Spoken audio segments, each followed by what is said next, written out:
And I, just like Aiden said, he kind of was attracted to losing. I was attracted to winning. So Isn't there a word for that? Aiden, do you know is there a word for that? Oh, I think there's two it's words right for on that. the tip of my tongue. 2 words. I think it's 2 words. It's like a train, and then the other word is like a frog. Oh, bandwagon coward is what it is. Chris Hansen here, and I'm going to need you all to take a seat right over there and check out Birds versus Boys.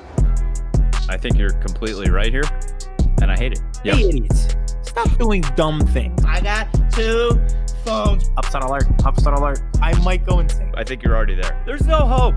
Hope is Dude, gone. If this was an AFC North podcast, we'd be done in 15 minutes. Bob Hope. I'm going to drink bleach. That Be it? the team you promised me you were going to be this year!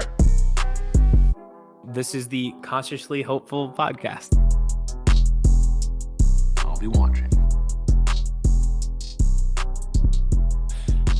Welcome to episode 63 of Birds vs. Boys. We are doing things a little bit different today. If you are watching on our YouTube channel, you see producer Vince already on screen. He's not usually there. I know his mug is a little ugly. We don't always like to give him too much screen time, usually just in the TikToks, but doing things a little bit different. I will let Aiden explain what we're doing in the technical notes, but you have KMS, Aiden, and producer Vince for the entire episode, whether you are listening on Apple or Spotify or anywhere you listen to podcasts or watching our beautiful faces on YouTube. Welcome to episode 63. Aiden, hello, how are you? I'm great. Good to be with you guys again. Like you said, switching it up tonight, which I kind of like. I said last week, I really like when you kind of switch it up and do an episode that's out of the order of like a normal television season. So for tonight, since we're a few months away from football season, we've had a string of really good guests. We decided to kind of switch it up and do the origin story of the podcast, of our fandom from both sides, and just how we came to be as fans and how we came to be as podcasters and how we came to be as podcasters all here together on one show. I'm excited. I'm very excited. So RIP to Alex Trebek, but he was probably the best game show type host I've ever seen. So that's what Vince is going to be. He's going to be our Alex Trebek. No, you're shaking your head. No, who's better? Way to set me up for the greatest game show host of all time that also recently died, like tragically and sadly. No pressure here for Vince. Yeah. I think here's better. We'll take the pressure off. You don't have to be the host. You just have to be the moderator. You know? And all you have to do is be better than that guy from Fox News who didn't moderate at all during the one debate. And as long as we keep it going, we'll be fine. So that's kind of how it's going to work is Vince has a list of questions regarding our fandom, the games that made us fans, the podcast itself, and he'll kind of run through them for us, play host or moderator, whatever you'd like to call it. And we'll kind of just rattle off just stories and how everything came to be. And hey, maybe a fly will land on Aiden's head. Well, let's hope not. I think I'm a little bit more livelier than I would notice if, you know. And I'm also, if you're watching on YouTube, I have like a slight sunburn, so I think I could feel it stinging the side of my head at this point. The light is like the way your camera works. Like all the red is going to your hair, so we can't really tell your skin's dark. Yes. A little bit more red. So you're just ginger as all hell. It's red everywhere we are. All right, show.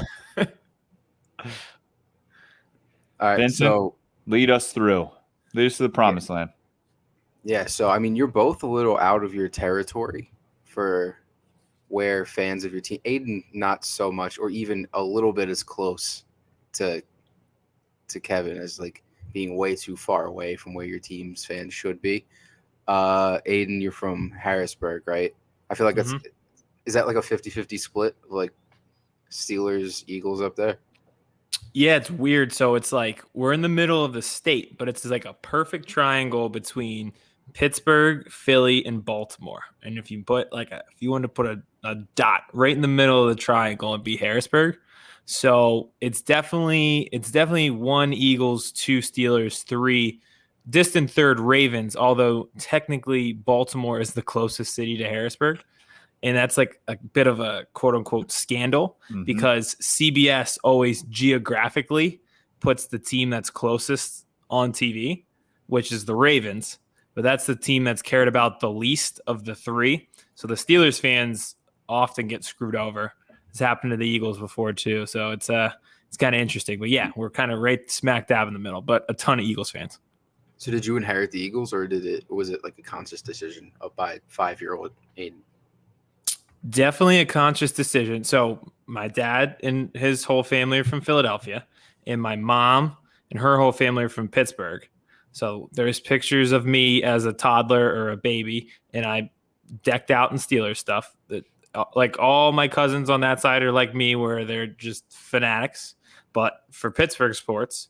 And I could have went with the city that has multiple Super Bowls in my lifetime, multiple Stanley Cups. I decided on my own, Philadelphia would be way cooler. But I don't know. I just identify with the colors more of the Eagles and just their style of play. And I will always respect the Steelers, but it just wasn't for me. Would you have chosen Pitt over Temple if you went with Steelers, you think? Yes. Yeah. I'm a big – I love stadiums. I love just the identity of teams with their city and stuff like that. That's part of what led me to Temple is like, okay, I can just go to the Phillies or Sixers game anytime I want to on any given day while I'm in college. So if I was a Steelers fan, or I know the Pirates, like no one cares, but actually while I was in college, they were pretty good. So if I was a Pittsburgh fan, I may have ventured to Pitt instead. Breaking news as we record this on Tuesday night, James Harden playing for the Nets in Game 5. Wow. This was Drunk Off PNR. And this was the Drunk Off PNR crossover episode. There it is. Subscribe to that podcast as well. So I think as far as your background, that kind of covers that. So let's switch over to the more confusing one that may take a little more time, even though the story... Probably not. Well, so much like your parents did with you, you adopted the Cowboys as your team. So... This guy. Huh? This guy. Okay. Yes, I did. You grew up, what do you call it, Central Jersey? Central Jersey is a real place. Absolutely. Yeah. Not if you ask half the people in every first class at Rowan University, they'll be like, Central Jersey doesn't exist, and that's the entire syllabus week is just people arguing for 4 years. Fully a real place. Yeah, because it's just the middle of the state. How could you argue it? Thank you. Football. So I guess there you're torn between Giants, Jets, and Eagles, and you went a different route. You went with the Cowboys, which isn't too different from picking the Jets and the Giants, I guess. So where I live, explain that a little bit. Yep, in Flemington. I actually was born in South Jersey, in Medford Lakes. So if I would have stayed there, would have been all Philadelphia all the time. We moved to Flemington, which is Central Jersey, right in the middle of the state. I could be in Philadelphia in 45 minutes, New York, 45 minutes to an hour, depending on traffic. So, yeah, it was Giants fans 1, Eagles fans 2, and maybe like a half a Jets fan around. So that was kind of what was happening in school. Starter jackets were big. So everybody had their Eagles starter jackets, their Giants starter jackets. And then there's Kevin Messina walking down the halls of Daymar Elementary School in his blue, gray, and white Dallas Cowboys. Let's clear this up real quick, though. These weren't retro starter jackets people were wearing. Real These were brand new starter jackets. They were in style. Still have it at my mom's house. I actually put it on like a few Christmas Eves ago. I was like, oh my God. And then it took a little while to get off. But my uncle on my mom's side, my mom's brother, still is a huge Dallas Cowboys fan. My dad didn't really watch football. My brother is a Bears fan because he loved Walter Payton. But at the time, we're 8 years apart. He was like so into playing sports at the time. He wasn't passing me down fandom. So I started watching football with my uncle. He became a Cowboys fan because one of the first games he consciously remembers watching was the Ice Bowl, which was the Cowboys and the Packers in Green Bay, which the Cowboys lost. He just fell in love with Tom Landry and the majesty of the Cowboys, and he's been diehard ever since. And his fandom kind of flowed into me. And then I can't lie, when I started watching football, understanding football, enjoying football, watching it with my uncle, the Dallas Cowboys were good, and the Dallas Cowboys were winning Super Bowls. And I, just like Aiden said, he kind of was attracted to losing. I was attracted to winning. So Isn't there a word for that? Aiden, do you know is there a word for that? Oh, I think there's two it's words right for on that. the tip of my tongue. 2 words. I think it's 2 words. It's like a train, and then the other word is like a fraud. Oh, bandwagon coward is what it is. I was thinking front runner, but we could do that too. But yeah, so and then I met Emmitt Smith when I was 6 or 7. Super nice to me. And he was the coach. Funny guy here. He was the all-time leading rusher in the NFL, still is. So I met him. He was great. My They dad don't run took the a ball since picture. I've been watching football, so I don't know. Yeah, you don't know who Emmitt Smith is. And you're also not going to understand this. Met Emmitt Smith. Dad took a picture of us together. The camera opened, the film exposed, and I never got the picture. My phone doesn't open up. What are you talking about? That's real cameras. You had to load the film in, take the strip across, and then close the door of the camera. And then just like movies, like when, back in the day when a movie would come out and then it would be done in theaters and then you'd have to go to Blockbuster, it would take like 4 months, 5 months, maybe 6 months till the movie was out and then you could watch it again. Same thing with film. You take the freaking picture, then you drop it off. You had to go to a store and take the little thing, put it in a little plastic tube, and then put it in this like envelope, write your name on it and everything, and then give it to them. And then like 2 weeks later, you get your pictures. I actually do know about my mom, like would not get rid of her like film camera until I think I was in middle school. She was using film until I was in middle school. Mm-hmm. She would go in the CVS. They'd be like, "You really still want to do this?" So yeah, never got the picture until I was home a few weekends ago and I'm cleaning out my room. And I found pictures from a disposable camera that I took when we went to Florida when I was like 7 or 8. Let's just say I did not have photography in the genes.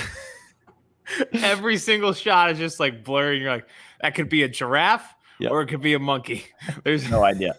No idea. Or it could be Emmitt Smith. Or Emmitt Smith. But yeah, so that whole thing was how I became. And then a couple years ago, got my wife tickets to go to Vegas to see the Britney Spears show for her birthday because she loved Britney. And it turned out that Emmitt Smith was signing autographs at the same hotel that we were staying at that weekend. So I went, shook his hand again, said hello to him, got his autograph, told him the story. He couldn't believe it. And he's like, well, we'll take as many pictures as you want. And then he realized my wife was an Eagles fan and said to her, that's a beautiful ring you have on there. I hope you enjoy it very much because being an Eagles fan, you're never going to get a ring besides that one in your life. And then 6 months later. Yeah. What happened? Yeah. Then what? You didn't finish your story. My mic broke. Camera and mic. Yeah. What a shame. So, then the Eagles won their Super Bowl. Yeah. There we go.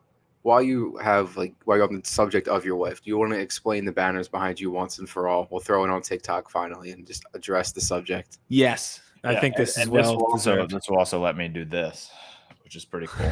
So this banner is my Dallas Cowboys banner that has the 5 Super Bowl years on it. 5 of them. You can count them. 1, 2, 3, 4, 5 next to Jerry Jones. Which one comes after 1995? Because that was a while ago. So I'm assuming there has to be one after. Well, there's the ability and space to sew another year on. So if it ever happens again, we'll update it. So moved, got married, moved into a house, finished basement. I wanted to hang my banners up, and the wife said no. It's not going to be a man cave. I said, well, banner's going up. And then 2 days later, all of a sudden, this package came to the house. Didn't know what it was. Opened the package, and it was the Eagles Super Bowl banner. And she told me, if you want to hang this banner, you have to hang this banner as well. So, hey, I am a man of my word. I said, okay, I want my banner up. So I will hang the other banner. And then we started this podcast, and I was like, this is the perfect freaking place for me to sit to host the podcast. So that is the story for you TikTokers. I am a Cowboys fan. I am married to an Eagles fan. Compromise is how you keep marriages going. Okay. So I got my banner here. I can never do the hand motion when it's on a, so I have my banner. She has hers. Life lives in harmony. But there's only the one here, just one. Yeah, I was gonna say I'm obviously all on Team Lisa here. I think it's obviously, you got to have both banners up to keep the marriage alive. I'm okay with it. But having only one here on there is a little bit of a bummer. Yeah, it's a little embarrassing. I did not know the full story though. As much as we've joked about it, and as much as it's been an inside joke on TikTok with the comments, yeah, I did not actually know that's how they both originated. So is that? Do you enjoy that? Is that funny? I do. Yes, it's the most marriage compromise I've ever heard. Especially just showing up to the house. Yes, and it's like we're not gonna have a man cave. So to not have a man cave, we're gonna have 2 sports banners instead of 1. Actually, 3. 3 if you count the Notre Dame one. How do we get her to be a Miami fan? Miami Hurricanes. Hurricanes? Yeah. She's a Temple Owl. That's not as fun. Yeah. No, she roots for the Irish too. So we'll get into that story of how I became an Irish fan in another show. Part of that bandwagon carrot thing. Yep. I was about to say, there's a lot of years on that one, but only one of those years was when I was alive. So none of when either of you were alive. Yeah, there's none on that other banner either of when I was alive. What year were you born? 98. Jesus. Okay. Well, I was 2 months old in 95 when the Cowboys last won theirs. No, it's fun. My girlfriend was born in 97. She's like 10 months older than me, and she also makes fun of me for being young all the time. And I'm like, you're like 90, like you're not even a year older than me, so I can never escape being. That's like me and CEO Joe. Me physically being older than him, but everyone always making fun of him for being the oldest person at Brandon Sports. Yeah.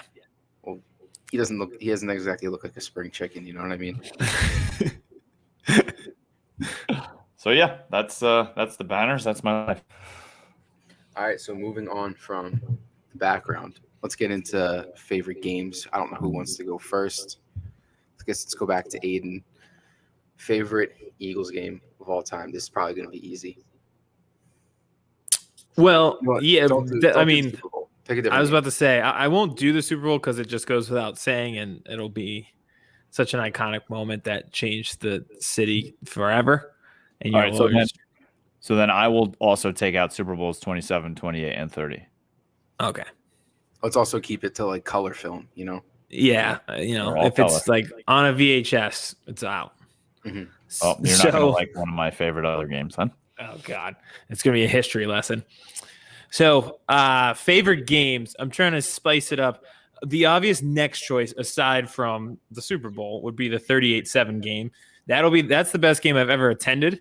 I'll always remember waking up that day, and usually in January in the Northeast, it's miserable. It's either snowing or sleeting or 28 degrees, brick cold, and it gets dark at 4:00 and you hate your life. 36 mile an hour winds. With 36 mile an hour winds breaking your face.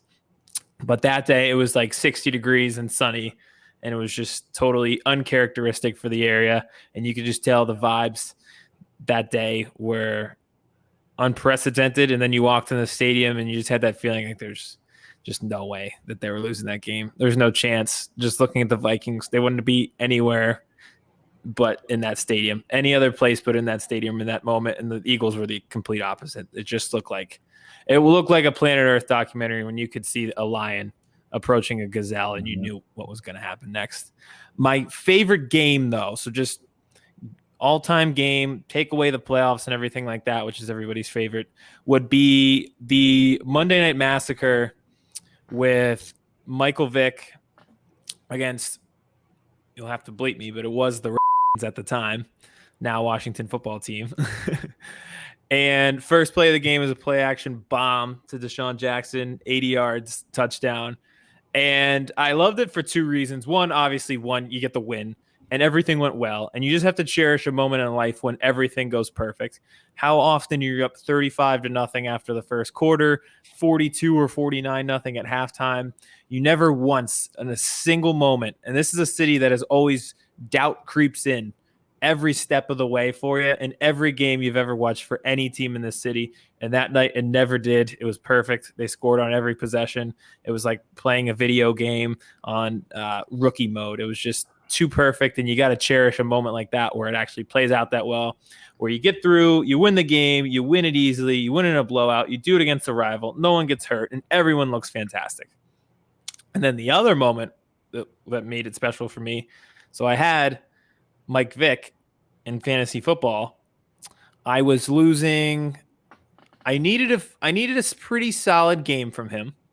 Like I was like, I should probably win this, barring him totally having a bust game. And on the first play, he goes, and I might have had Deshaun Jackson too, which added to this. So on the first play of the game, I won the matchup just on that 80-yard bomb. And to this day, I think it's the most points we've had scored in our fantasy football league. We're in year 12. Kamara with the 6 touchdowns this year might have topped it, but even then, I don't know. I think it's still Michael Vick that night. So it was just the double up for me. It was fantastic. Before we move off of the Eagles, do you remember the snow game with the Eagles and the Lions? Shady McCoy ran for like 1,000,000 yards. Yes, great game. I think that's couldn't tell you the score. I couldn't even tell you who the quarterback was, but Nick Foles. It was Nick Foles. Yep, it was. I just remember watching Shady in the snow, and I was like, "This is the coolest thing I've ever seen." The craziest part about that game is no one predicted snow. Every time, everything's a nor'easter these days, where it doesn't matter if you're getting 3 inches of snow or 12 inches of snow. Everything's a nor'easter. We just woke up on a Sunday afternoon, and by noon, it was covered. You couldn't see outside. Yep. And it was one of the most unique games to watch because you're like, I think we have a first down. I can't really see anything. I can't see the yard lines, but I think it's going well. That was awesome. And Aiden, before we move on and do one of my games, since you didn't say a Super Bowl for obvious reasons, but then the NFC Championship game, complete the trifecta here with, do you have a cool story from the parade? I have, I have a few. I think I handled it well, the parade route. So like everybody went straight to the art museum, and it was cold, and you can't go to the bathroom because you're holding your spot. So it's like, it's cool, but you're waiting there all day for them to get there. When I went to the Phillies parade, I caught them wherever we went near the beginning and just walked behind the floats the entire way.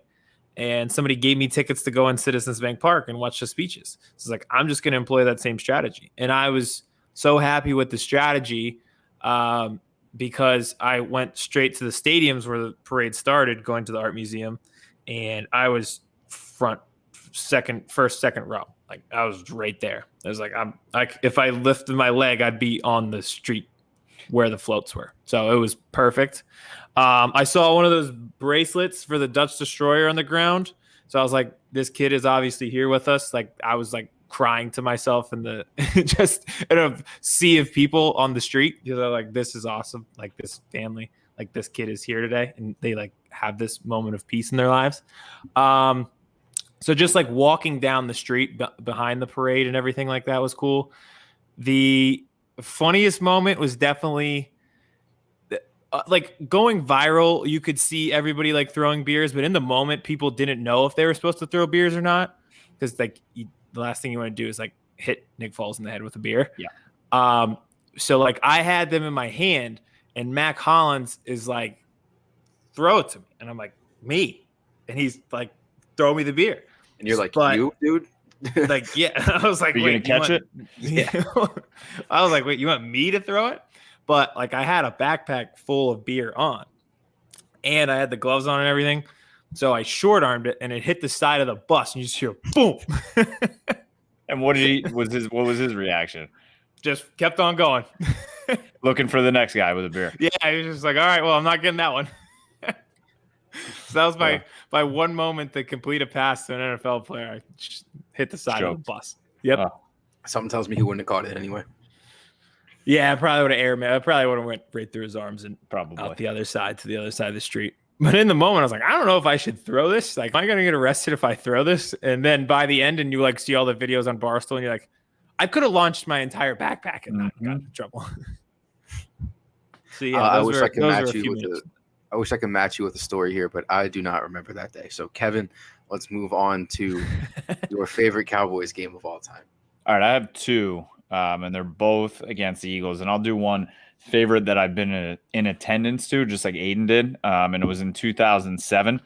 It was a Sunday night games, and Cowboys won this game 38-17. They were then 7-1 on the season that they went 13-3. So it was in Philly, a beatdown. Do you remember what game that was, Aiden? What happened in that game? Sunday night game, 2007 in Philly against Dallas. Dallas wins big. I think Terrell Owens scored like 3 times in that game, didn't he? He did. Was that night? Okay. Yeah, but that's not what I'm talking about. Oh, then I don't know. That's what sticks out in my mind is T.O. coming back, former Eagle, and scoring 3 touchdowns. What was the other thing? That was the Jason Witten gets his helmet knocked off and keeps rumbling for 53 yards night. Yeah. Oh, yeah. That was back when you were allowed to do that. Exactly. That was, I think was that the last year? And then they changed the rule, I think. It might have been changed because of that play. I think so. And it was just so badass seeing him. I wanted him to score so badly that if he would have scored, it would have been probably the most iconic play in Cowboys history. It's still one of them, probably top 10, but it was just, he took a shot too. And he was just like, oh, all right. Kept on going. It was awesome. Just made it even better with the ass whooping that the Cowboys gave the Eagles that night. So my other one is Halloween night, 1993. Neither of you were not even close to being born. Cowboys beat the Eagles 23-10 in Philadelphia. And my hero, Emmitt Smith, he had a 62-yard touchdown late in the game. I remember that, which was fucking awesome. But he ran for 237 yards in that game and set the NFL record for most rush yards in a game up to that point. So not only did the Cowboys win, it was Halloween night. I remember being, dressed up, and I was really young there. I was 7 years old. And I was dressed up as an Army guy, went out, trick-or-treated, and then came home to watch my boys play. And it was really when I started figuring out football and loving it. And Emmitt that solidified that he was my guy. So 237 rush yards on Halloween night in Philadelphia during a win. As a kid, you can't top the Halloween trick-or-treat candy combo with the NFL football win. Absolutely. It was awesome. My only Halloween and sports crossover memory is 2009 World Series, which is also, I guess, kind of related to this podcast. But because Kevin is also a Yankees fan. In fact, you guys want to hate him a little more. But that wasn't a fun Halloween. No. I was out of college already for that one. I was in 6th grade. Wait, which game was that? I was at game 3. Cliff Lee did 1 and 5, right? Yeah, which one was Halloween? I want to say game 2, maybe. I don't remember. I was also 11, so I feel like maybe some of the older guys here could probably remember a little more. I have a ticket board right back here with all the tickets. Oh, that's games cool. That I went to. Yeah, that one's on there, I think, even though we lost because it was like, well, at least I went to the World Series. Yeah. All right. So before we get, Kevin touched on the rivalry a little bit. Before we get really into the rivalry, we're going to say something nice about the other team. So Aiden, who's your favorite player on the Cowboys? Not currently, just all time. Oh, wow. Well, I think the easy answer is Michael Parsons. If we want to just, he has not played it down simple. yet. Nope. He signed his contract. Hasn't played. Man. Here's another one. CD Lamb. Okay, that's fair enough. Recently, they just keep drafting all the people that I like. I'm sure if I go back in time, I could find somebody who I really like. They're really appreciated. Sean Lee went to Penn State, so maybe Sean Lee. But I don't know. I was just so infatuated with CeeDee Lamb and Micah. And then he got drafted by the Cowboys. Kevin, same question. Oh, this is easy. Hands down. Who do you think it is? I feel like you've told us before, right? Brian Dawkins. I mean, there's no question about it. It's Brian Dawkins. He's in your background. Back there. Yeah. How can you not respect him as a player and as a person? Like, we've talked about this with other athletes too. There's nothing to dislike about him besides the jersey that he wears, and that's it. I love the way he played. Every single time you watch an Eagles game, someone was getting laid out by him. Someone was going to be down on the field, but it wasn't dirty. He did it the right way. His motivational speaking is unbelievable. I wrote a blog about him years ago for Branded about when he went into the Hall of Fame. An Eagles player's Hall of Fame career from the eyes of a Cowboys fan, and he retweeted it, and it was pretty awesome. And then he retweeted your picture thing. He's just a real dude and an awesome football player, and a dude I would root for, even though I hated the jersey that he wore. And there's a picture of me somewhere wearing a Brian Dawkins jersey in college. I lost a bet, and I had to wear an Eagles jersey, and I said that's the only jersey I'll wear. So I gotta find that picture. That's a good way to phrase the question. If you had to phrase it, if you had to wear one jersey of an opposing team's player, who would it be? Brian Dawkins. Brian Dawkins would be a good one. And he did shout out this podcast. So he did. Boom. Maybe we make that into a clip, and maybe he'll retweet it. Maybe he'll come on the podcast. Yeah. True. Come on, Brian. All right, so let's dive into the rivalry here, which is the point of this podcast. Aiden, favorite rivalry game? It's far and away the 44-6 game. Just the amount of hoops we had to jump through just to get to that moment where the game mattered. If you remember, we had a 6% chance of making the playoffs. We had faltered the week before, and I just remember being so oddly confident where it was the Texans had to beat somebody and the Bears had to lose, and they all had to do 3 different people had to lose in the 1:00 window just for that Cowboys Eagles game to matter. Mm-hmm. And they did. And I just remember being so strangely confident that it was going to happen, and it did. And then there we were. The moment was ours. And all of a sudden by 4:00, it was winning, you're in. It was at Lincoln Financial Field. You saw Brian Dawkins doing his pregame, just going absolutely insane. We had the long fumble recovery for the touchdown, and it was just one of those days where you couldn't match the energy, and anybody coming in there would have lost, and it just everything worked out in their favor. So it was definitely the 44-6, and I believe that was the year we went to the NFC Championship after that. I could be wrong, but what year was that? We went to the NFC Championship in 2008. Yeah. I think that was that year. The NFL playoffs, trying to figure out what year everything was, gets confusing because it's December is right in the middle of it. Yes. Yeah. It's the regular season would be in 1 year, and then the playoffs are in the following year. So it gets really jumbled. But yeah, so that one's my favorite.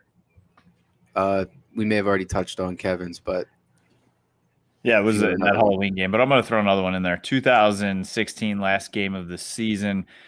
Game meant nothing. It was absolutely freezing in Philadelphia. Dak and Zeke sat. Mark Sanchez started the game for the Cowboys. Was just awful. Game was absolutely horrendous. But at the end of the game, they put Tony Romo in for the last time. He drove down the field and threw his final NFL touchdown in the corner of the end zone and Lincoln Financial Field to Terrence Williams. So his last ever touchdown was in Philadelphia against the Eagles. Not really my favorite game because the game was shit, but cool moment. I do remember that game. You were there? Yeah. It was freezing cold, was it not? Yeah. I remember they had a picture of Dak and Zeke on the sideline, looking at Sanchez, what this dude fucking sucks. He was so bad. I do remember that game. It's just this is miserable. Yeah. One of the games, it's I don't want to watch this, but it was the end of, it's football. I can't not turn it off. Yeah, exactly. It's that's one of those games that really tests how much you love the sport. And then even then you get a good moment. Towards the end of the year, I start getting sad. I start counting games left. Like when we get to the playoffs, I'm like, oh my God, we only have 12 football games left. And I start getting into depression mode. So I'm like, yeah, I'm not missing anything. My friend got on the field for that game, not like by accident. He was supposed to be there, and he shrieked. He took like a snap of Zeke, and it got on like NFL's Snap Story. So he got like hundreds of thousands of views, and he had no idea what was going on. That's pretty cool. That is pretty cool. That was back when you would like submit your Snapchat to like a event or an area, so like a million people could watch it. Yeah. Oh yeah. So then you'd have like one story that 150 people viewed, and then one story that 150,000 people viewed. Mm-hmm. All right, so Aiden, what is your first or worst heartbreak? We're doing both, right? Let me pull out my very lengthy list. It is 67 pages long. Okay. And we'll go from there. But no, so first one, I think anybody my age, it's the NFC Championship against the Buccaneers. And that should have been like a forewarning. Like that was foreshadowing of everything to come with every sport in the city and how you're supposed to root for them. Always be we are the cautiously optimistic podcast. That is for a reason. Because when you've sat through this much heartbreak, you know not to expect anything. I was confident the other night in the Sixers. We were up 2-1. I was like, we did it. Like I'm so confident in game 4. Look what happened. Look what happened. Never for a second let any positivity or confidence creep into your brain. And when I was 8, that was a lesson I learned the hard way. We were supposed to win that game. We went up 7-0 to start. Tampa Bay was awful in cold weather games and never won. Of course, that was the night that they won. That was my introduction.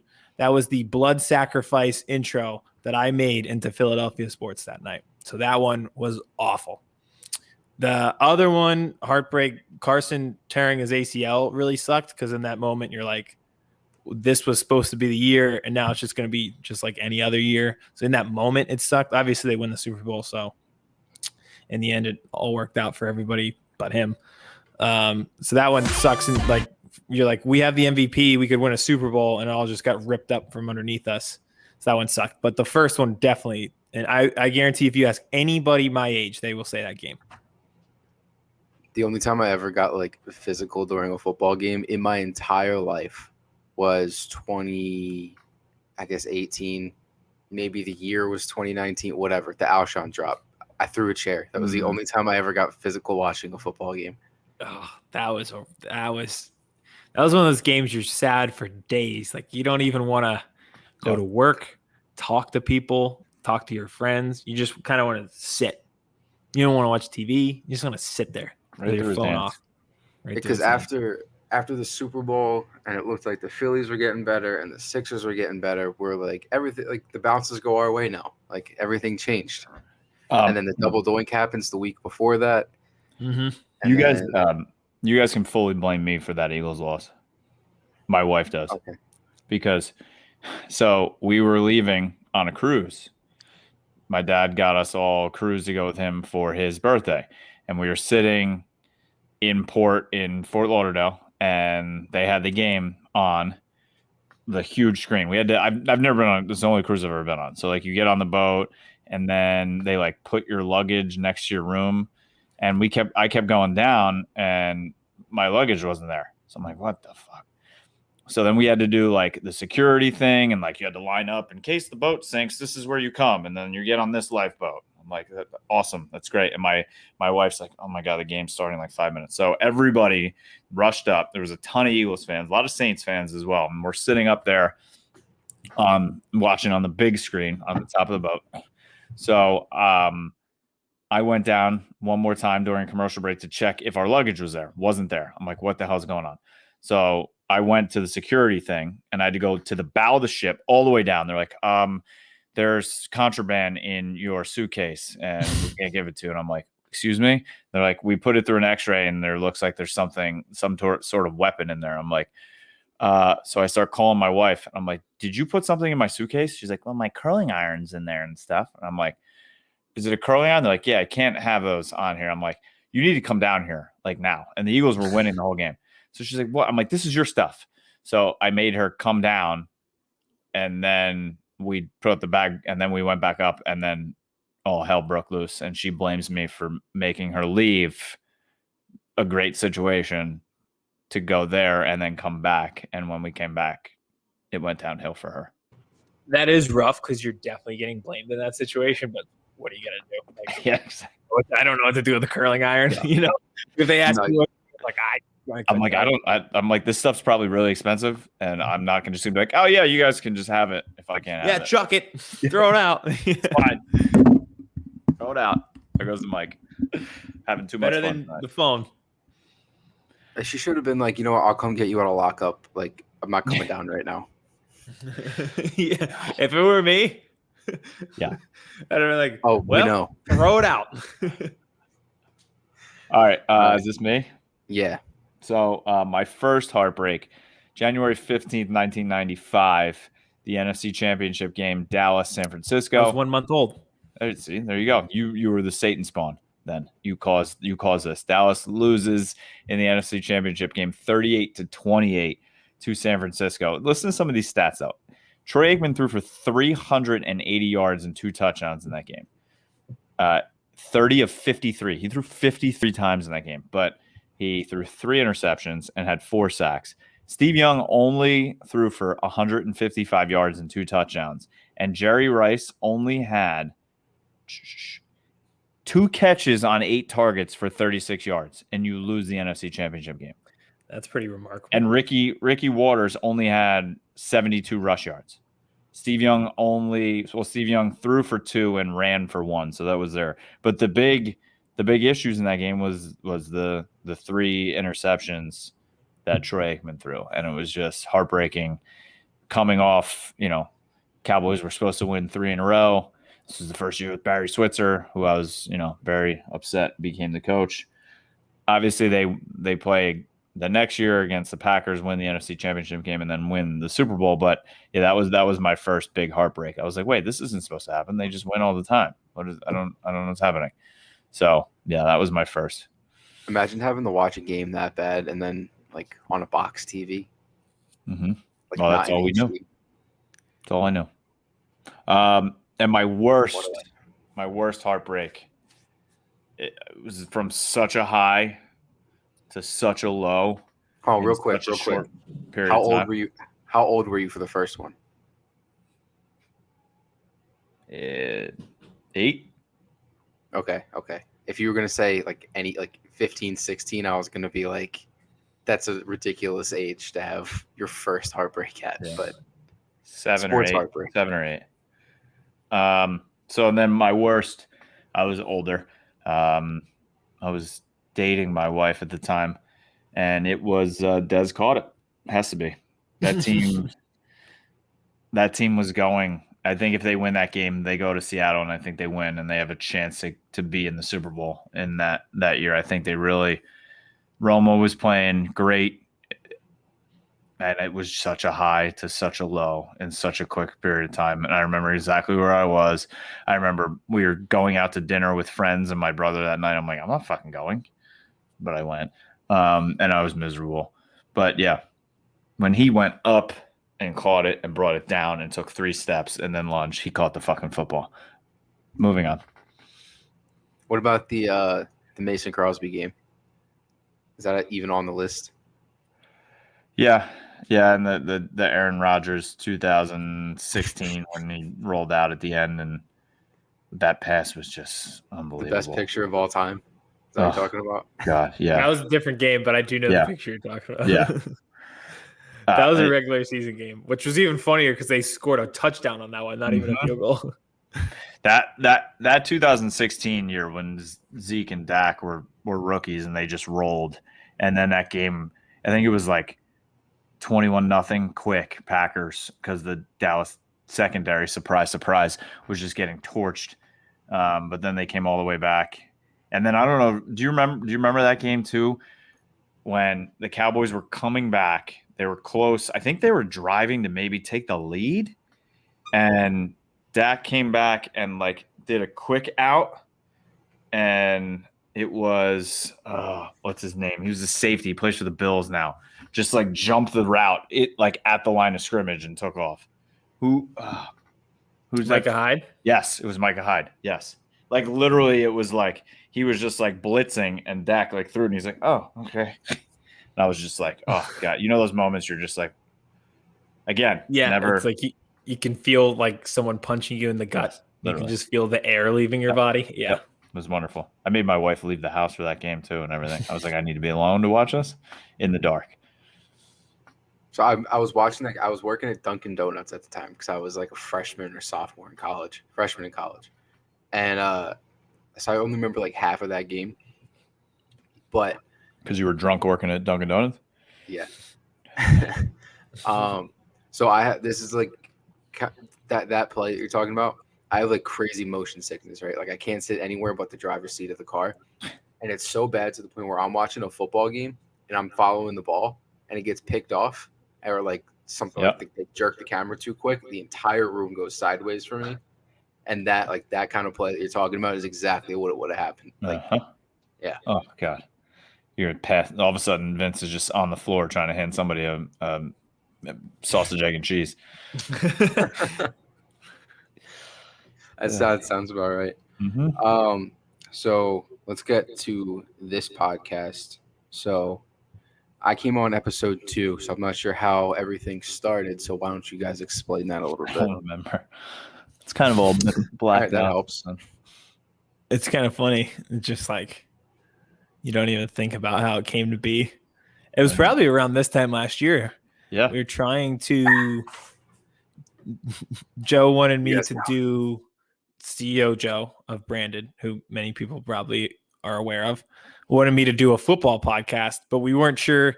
We were trying to bring in somebody from the outside to do it with us, just somebody who was like knowledgeable and, you know, had a feel for the game and feel for the Eagles, and it would be Eagles centric, but we'd talk about the NFL. So we tried to bring somebody in from the outside, but we couldn't really determine a candidate because everyone on Twitter is a Eagles fan and Eagles quote unquote analyst. Yep. But then you put a microphone in front of them or you read their takes and you're like, this probably wouldn't go well. Yeah, this will last a half an episode. Yeah. So we were like, what if he was like, what if you, and I think actually even Eddie was the one who suggested this. He was like, what if you, and Eddie's an anarchist. So this is probably why he wanted this. He was like, what if you and Kevin do a show together? Because he's a Cowboys fan and you're an Eagles fan. And I was like, that could work. It could be a debate show, like every show on television is now. Yep. And that'll be our show. It'll be us going back and forth the entire time against each other on different topics. Little did he know.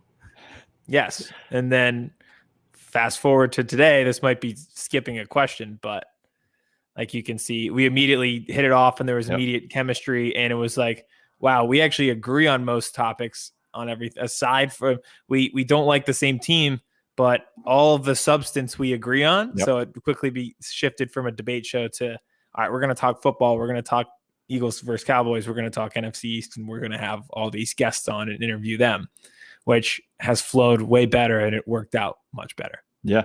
And it was a running joke to start the whole, like the first 10 episodes. It was just like, I forget, I don't remember what the topic was or what episode it was, but I remember you being like, it took this long and we have our first disagreement. And it was something stupid too, I think. Yeah, it was something minor. It wasn't even a major thing. And back then, like we would prep for the show, but we didn't have we had a very good feel for each other right off the bat, but you don't have like a good, like you don't expect at this point, like I kind of know the flow of the show, what you're going to do, what you're going to say. First few episodes of any podcast, you're not really going to have that. Like if you're starting a new job, you don't know the day-to-day operations of the job until you start doing the job every day. Yep. So even then you'd say something and I'd agree or vice versa, which was really funny. It's just, even when we're doing show prep, but just really don't have a great feel for each other yet, we were still agreeing on everything. It was awesome. It was perfect. And then I remember you texting me about Vince, and you're like, I know this guy who did stuff for me in the past. And because like Eddie started with us, but I was like, you know, this is a full-time gig, you know, what Vince does for us. And it's a lot. And Eddie was also kind of like he still does, in charge of the entire podcast network, and he's trying to get all these out. So you're like, maybe we could bring this Vince guy in and he could help us out and like strictly do our stuff. And thank God you did. Yeah. Like What a the show took a fantastic completely new and phenomenal turn once Vince joined. You know, I almost didn't send the text. I'm so glad you did. God, you did. Why didn't you? what made you stop? I couldn't tell what the operation app branded was. I was like, they definitely have a producer already. They don't need me. And I was like, you know what? Send the text anyway. Which was great because it gave a sense of legitimacy because Eddie is a producer. Like Eddie's good at this, is what he edits Drunk Off PNR for us. So like he knows what he's doing, but it just took it next level with, and I think when we first started, the first thing I said to you was, we could have all the great content in the world. If you can't promote yourself, if you can't edit these things, like sitting in front of the microphone is only half of the work. Like you got to have promo videos, and it's got to present well so that someone is going to click on it and actually listen to the full 60 minutes. I remember you get like 60 seconds. You showed me the one clip that Vince made for like your old pod, and I was like, yes, now. Like get him now. And then you did like one of the first ones Vince did was like the substitute teacher one when you like they just rolled in Deuce Staley and like that clip, and I was just like, now we have something. Yes, I remember that one. I remember that first one, and it's like me and Vince have also always had good chemistry where he would edit the promo videos and I would tell him, like, I would get like clips and stuff. I'd be like, all right, this is what I think the teaser video should be. Here's the clips that we can use. And it would like, he would take it out of my brain and actually put it together as something, an organized, promotable clip that was 60 seconds on Twitter that people would enjoy. And that Get Out one that you're talking about I thought was A1. And then, the substitute teacher Deuce Staley one of our first episodes was hilarious. So good. And then fast forward 150,000 likes later on TikTok, things change. And also Vince was the one who's like, we should do TikTok. Yeah. And there was, I don't know what to call it, pushback. I think we were like joking. I know, Kevin, you were joking. You're like, I'm 33. I'm not doing TikTok. It's funny. Like it's weird. Like what moments your brain decides to remember exactly where you were, what you were doing when you like made a decision. I remember exactly where I was when I sent that text. I was like, hear me out. Birds versus Boys TikTok. I was at the corner of Rittenhouse Square in Philly. And I just like shot off the text. And then I guess just because it worked out so well, that's why I remember it so well. And then I remember where I was when I texted Aiden. I was like, do you guys need a producer? That doesn't matter where I was. I was just somewhere, but I remember it. And then fast forward till what was that? February? We're sitting in beer garden, freezing our butts off, drinking a couple beers. Yeah. The fastest beers to come to a table of all time, by the way. I was like, which is just like the things that they do now are crazy. Like they don't have menus. You just scan a thing, put it in your phone, bing, bang, boom, put your card in there in 30 seconds. I remember you were literally on your phone and you're like, yeah, I'm going to have that. All right. And you like pressed it. And then all of a sudden I just see this guy just coming over. Did you order this? And I was like, what the fuck? It was like 3 seconds. Yeah. Yeah. Awesome. So chemistry just popped off like right away. And it is, I'll say this, it is the favorite group chat that I'm in. Me too. Is the Birds vs. Boys one. Me too. Especially today. It's a roast fest, but in a respectable way. Mm-hmm. And we also get a lot done in that one. We do. All right, I have a question for both of you before we get out of here because, wow, I can't believe we've been going an hour. Favorite guests we've had so far? We've had a lot of good ones. Wow. Great question. E-Rock's obviously up there. Yeah, he was good. Kyle's great. Yeomans is awesome. I know this is like Kavanaugh was awesome. I'm not just saying this to like ball wash or whatever, but every guest we have is good. I know we haven't had a bad guest. And there's always that nervousness before they come in. They're like, are they going to get us? Yep. Like how, and we say it off screen all the time where after the interview, we say, we could tell by like question 2 that this person figured out that we know what we're talking about and we're going to have a good time. Yep. And if you listen back to any of our interviews, they're a little bit rigid, like on the introduction, unless they know some of these guests, like we've known. Yeah. So like we've talked to them before and some of them are just, they came right in and just like Rob Ellis right off the bat with the Mayor of Easttown thing. I was going to say, I think that may be it's newer. He was phenomenal. For me, it'd probably be either him or Harry Mays, because listening to Philly sports radio, I would listen to their show and I'm like, these guys did it. Like, this is what I want to do. And then to have interviewed both of them in the first season of the show, I was like, that's pretty cool. Yep. See, Harry was awesome. I've interviewed Harry like 1,000 times, whether it be on radio or Lunchables thing. So I'll take him out of the equation. But I would say between Kavanaugh and Ellis, but I can't get rid of Yeomans. And I mean, our guy Lance Meadows been on 3 times. He's the only trifecta of the first season. So he absolutely has to get respect. And I'll tell you what, he is so well prepped when he's on this show. I honestly think we could ask him, so do you think there'll be like human life on Mars in 20 years? And he would be like, you know what, guys, this, and this. Yeah, I think we'll be up there by 2045. And be like, all right, sold. It's because he's on Sirius for 24 hours a day, so he's already talked about everything. I love Saturday mornings. I always go to the gym. I start at 8:30. You go to the gym? Yeah, a little bit. But 8:30, I'm there every Saturday morning, and he comes on at 8 o'clock on Mad Dog, and it's like when I'm leaving my house, and just hearing his voice too, and I'm like it's just like listening to a friend on the radio. Yeah. Mm-hmm. Well, you are, because exactly. True. They are. So, I mean, all of our guests, and I can't wait to see, what we do this season with guests. I'm really excited. I guess that could be the final question is, what do you guys expect next? I know what I have in mind because I told you guys today. I'll say it here, but I'll let you guys go. I threw out the guest idea for this season, kind of trying to roll out of I wouldn't want to say our comfort zone, but we've interviewed obviously a lot of Eagles reporters and Cowboys personnel. But I do want to get some former players. We're supposed to have Quincy Carter. Quincy, if you're listening, we still want to get you on. So maybe some former players, and definitely, whether it be bloggers or media people from the teams that both the Cowboys and Eagles play this season, like we just did last week with Evan from Atlanta. So, guys from Tampa, or women from Tampa, Kansas City, New England, all that kind of stuff, and just broaden our horizon and kind of, because once we get back into the season, we're going to go 2 shows a week like we normally do, and when the season is in. So maybe getting an episode 1 where one is whoever the Eagles are playing, one who's the Cowboys are playing. I think we can have fun with it. Yeah.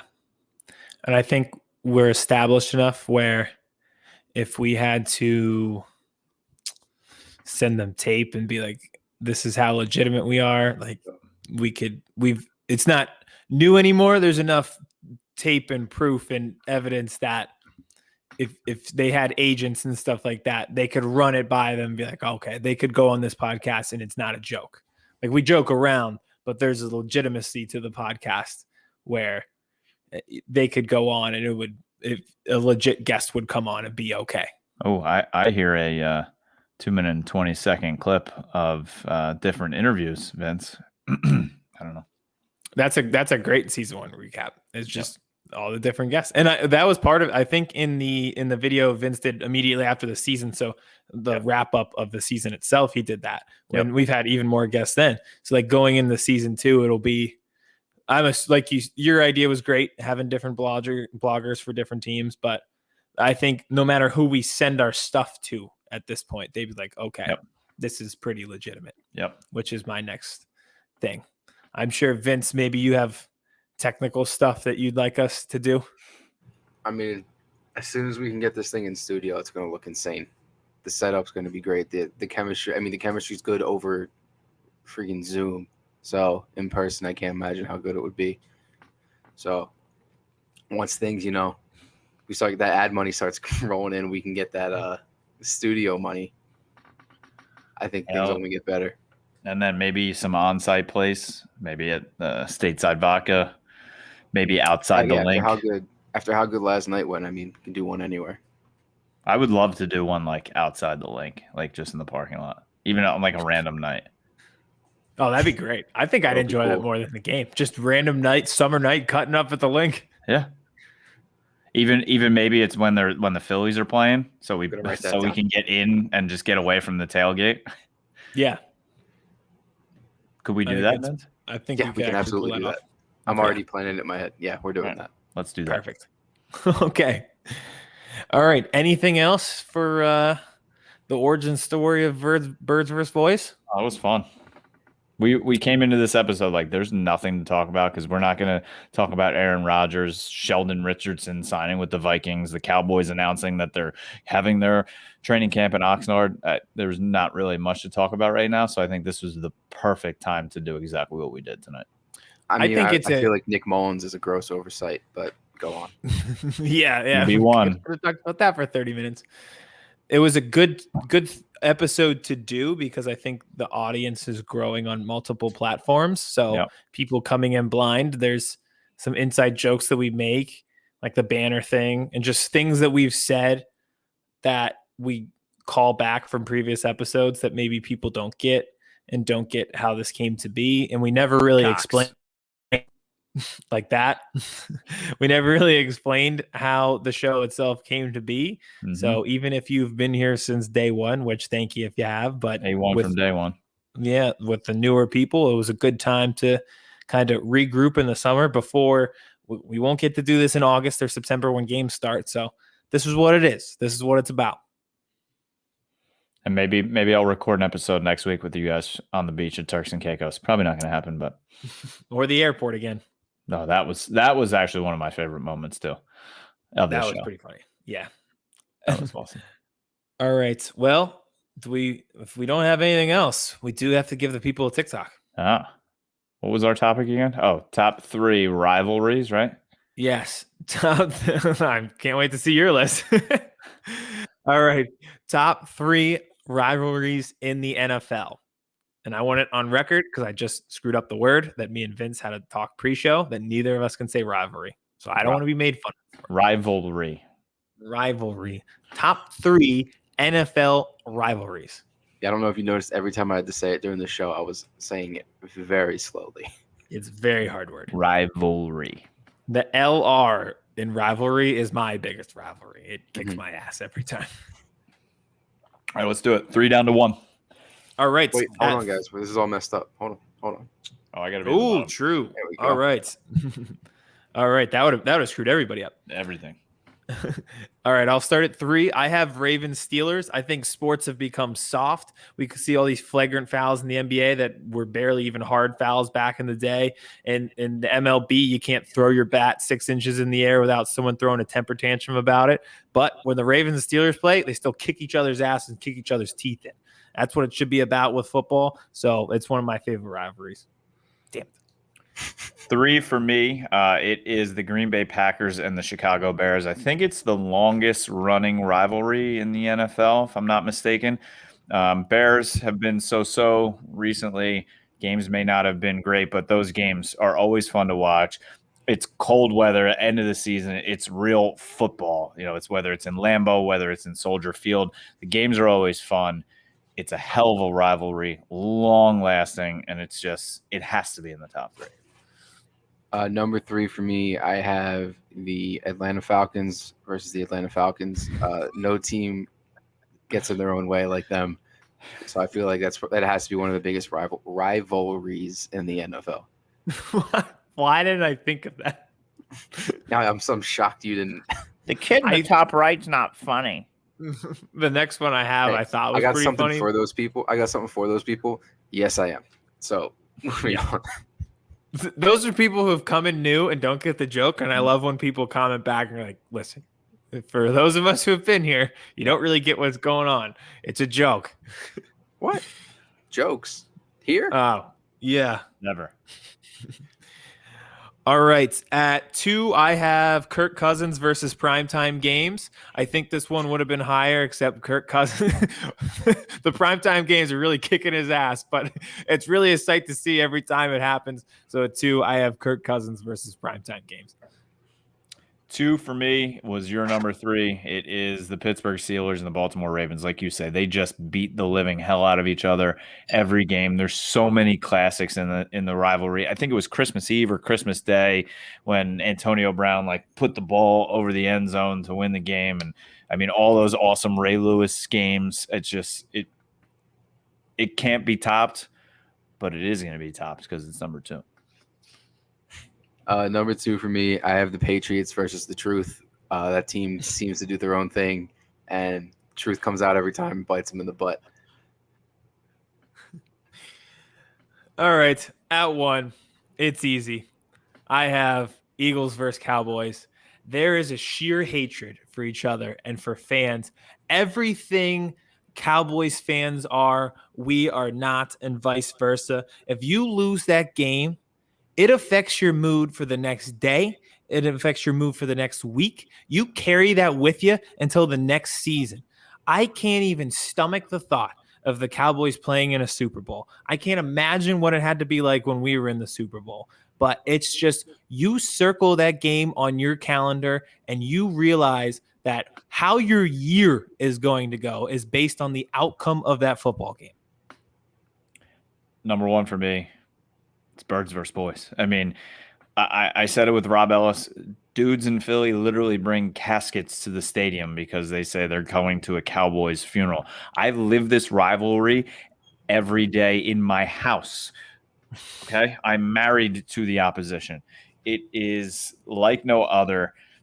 Philly fans hate the Cowboys almost as much as they love the Eagles. It is just it's peanut butter and jelly. You can't have one without the other. It fits so perfectly because the hatred is so perfect.